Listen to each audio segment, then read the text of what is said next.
Tout à fait. 1er mai 2020, fête du travail. Mes premiers mots vont aux travailleurs de la santé et de l'action sociale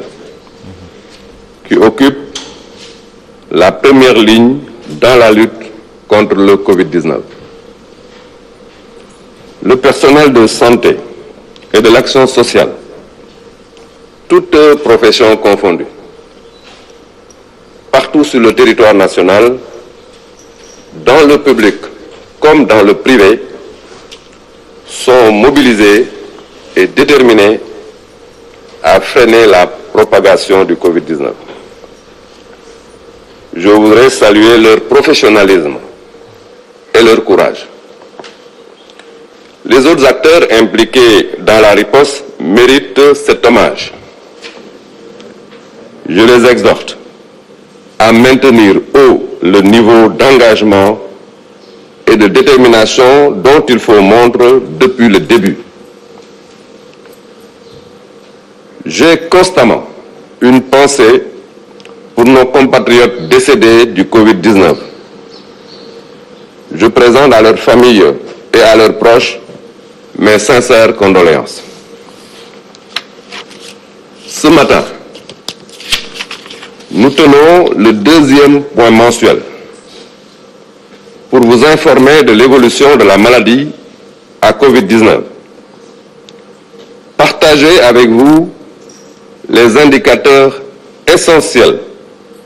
et quelques analyses tirées de cette crise sanitaire à laquelle nous faisons face dans notre pays depuis le 2 mars 2020. Le constat majeur est que l'épidémie ne faiblit pas. En effet, ces 30 jours, le nombre de cas positifs de Covid-19 a plus que quintuplé, passant de 190 à 1114 entre le 2 avril et aujourd'hui,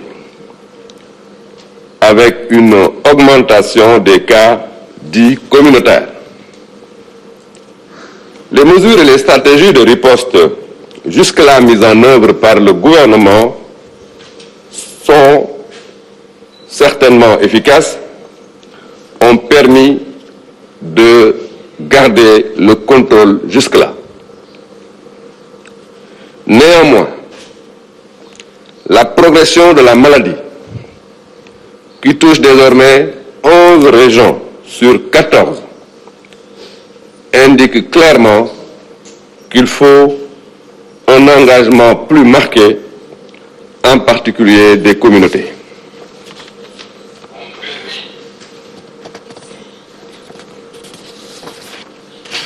Seule une application très rigoureuse des mesures tirées d'une très grande discipline individuelle et collective peut nous permettre de vaincre le Covid-19 et de mettre fin à ses ravages sur notre société. Pour sa part, le ministère de la Santé et de l'Action sociale adapte nécessairement la stratégie de riposte à l'évolution de la pandémie, conformément aux orientations de Monsieur le Président de la République. C'est pourquoi nous avons fortement augmenté le nombre de tests de diagnostic autour des cas, renforcé nos capacités d'alerte, de détection, d'isolement, mais aussi de prise en charge. Je voudrais remercier et encourager les membres du Comité national de gestion des épidémies et du groupe opérationnel, à qui je demande d'intégrer dans leur stratégie de prise en charge la prise en charge extra-hospitalière des cas asymptomatiques. La dynamique multisectorielle et multi-acteurs est un atout majeur que nous devons aussi préserver et consolider. Elle a permis cette dynamique une collaboration remarquable avec les différents acteurs de l'État des collectivités territoriales, de la société civile et du secteur privé. Je voudrais pour clore remercier Son Excellence Monsieur le Président de la République pour son soutien constant, mais aussi l'ensemble des composants de la société sénégalaise ainsi que les partenaires techniques et financiers pour leur accompagnement. J'invite les Sénégalais et les Sénégalaises, mais aussi les étrangers qui vivent parmi nous, à plus de vigilance, au respect scrupuleux des prescriptions données par le ministère de la Santé et de l'Action sociale. Mesdames, Messieurs, tout à l'heure, mes collaborateurs, à savoir Madame la Directrice Générale de la Santé, le docteur Marie-Khemesse Ngom Ndiaye, le professeur Moussa Seydi, le professeur Mamadou Diarra Bey, le docteur Abdoulaye Bousso, le docteur Amadou Alpha Sall se succéderont à cette tribune pour échanger avec vous sur les questions majeures relatives à la pandémie.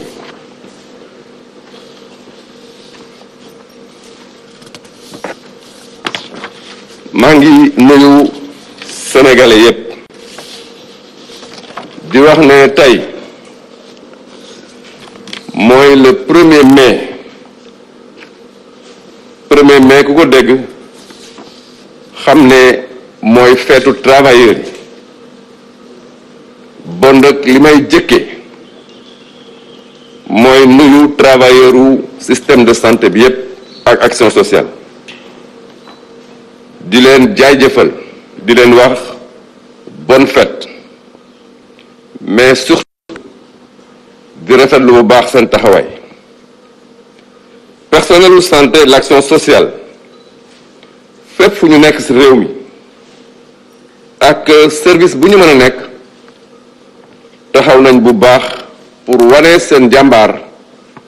ba tey sénégalais yëpp naw ko bon dëgg maa ngi leen di féliciter bu baax maa ngi wax ne tey yeneen acteurs yi xeex bi du xeexu santé rek xeex bu Sénégal yëpp bokk la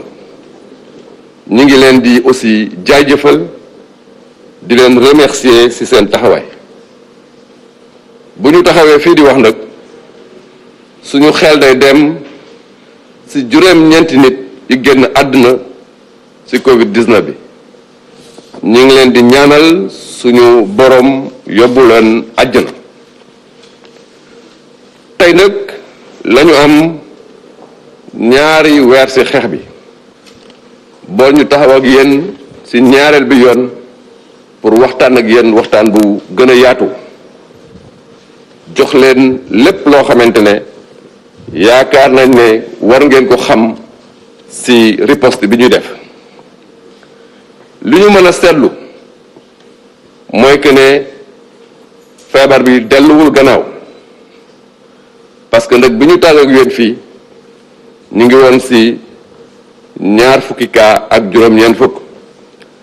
tey romb nañ 1,000 cas bon nag mën nañu wax ne delluwul gannaaw dafa gën a yokk lépp loo xamante ne nag dañu koy def bu mbir mi yokkoo tam mën nañ seetlu ne ba fi ñuy wax ak yéen ñu ngi téye mbir mi contrôler ko échappé guñ loolu nag ñu siy félicité bépp acteur bu nekk ci riposte bi képp koo xamante ne yaa ngi jàpp pour que ñu xeex Covid-19 bi beneen jàngat bi mooy que ne léegi fukki région ak benn mbir mi yegg na fa bon nag 4 région rek ci réew mi ñoo amagul Covid-19 bu ñu seetloo loolu mën nañu wax ne li ñu mën a génne ci mbir mi mooy ñu respecter bu baax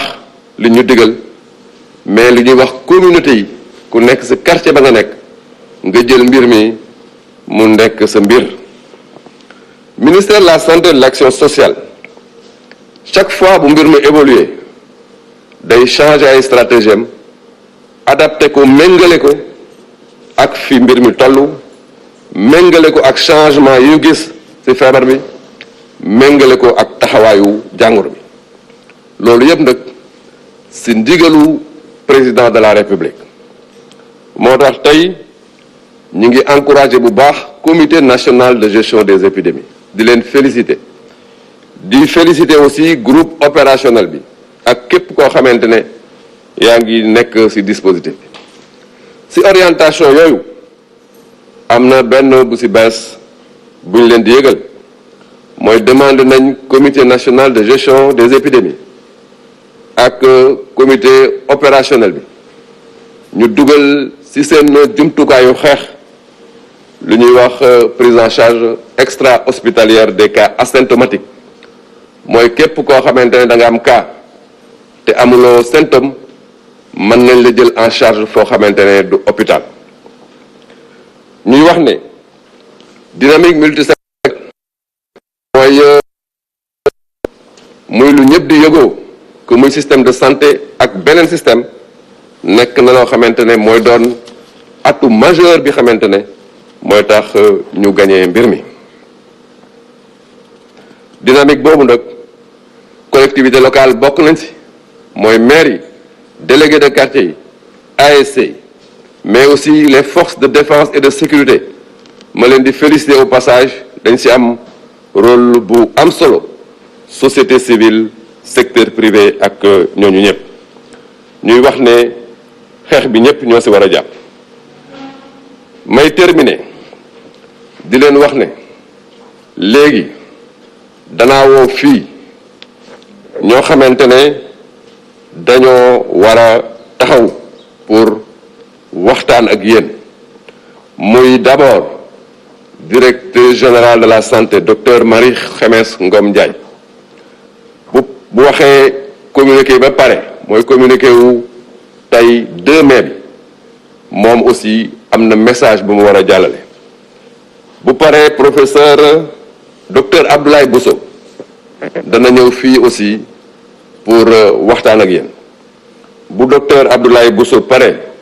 le professeur Moussa Seydi dana ñëw taxaw fi sama boor aussi waxtaan ak yéen bu professeur Moussa Seydi pare docteur Amadou Alpha Sall bu Institut Pasteur dana ñëw taxaw fii waxtaan ak yéen bu paree dinañ jox kàddu gi professeur Mamadou Diarra Bey moom tam mu ñëw taxaw waxtaan ak yéen bu ñu waxtaanee ba pare nag danaa tënk mbir mi pour ñu xam yan orientation la ñu jëm ci xeex bi xamante ne mooy xooxe Covid-19 maa ngi leen remercier bu baax bon nag maa ngi woo docteur Marie Khemesse Ngom Ndiaye pour que mu ñëw joxe l'information sur la situation du jour mais aussi mu defaale un message très sommaire. Docteur, vous avez la parole.